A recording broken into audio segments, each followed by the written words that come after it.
Hi everyone, good morning. কেমন আছো তোমরা সবাই? আমি দিশা। তো সকাল সকাল ঘুম থেকে উঠে রেডি হয়ে পড়তে গিয়েছিলাম। পরপর কয়েকদিন ধরে আমাদের স্যার পড়াচ্ছে, কারণ আমাদের সামনেই আসছে সেমিস্টারের এক্সাম।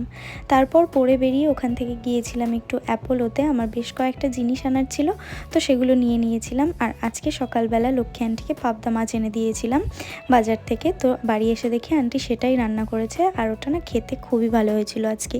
আর তারপর দুপুরবেলা আমি স্নান করে পুজো দিয়ে খেয়ে দিয়ে ঘুমিয়ে তারপর সন্ধেবেলা উঠে আবার সন্ধে দিয়ে একটু চা খেয়ে নিয়েছিলাম। তারপর বসে গিয়েছিলাম পড়তে। বেশ অনেক কিছুই পড়া জমে গেছে। অনেক দিন একটু দিদির বাড়িতে বেড়াতে গেছিলাম, তাই পড়া হচ্ছিল না। তো বাড়ি এসে পড়ার চাপটা একটু বেড়েই গেছে বলতে পারো। তো সন্ধেবেলা আবার একটু রেডি হয়ে গেছিলাম একটা জিনিস আনতে একটা দিদির বাড়ির থেকে।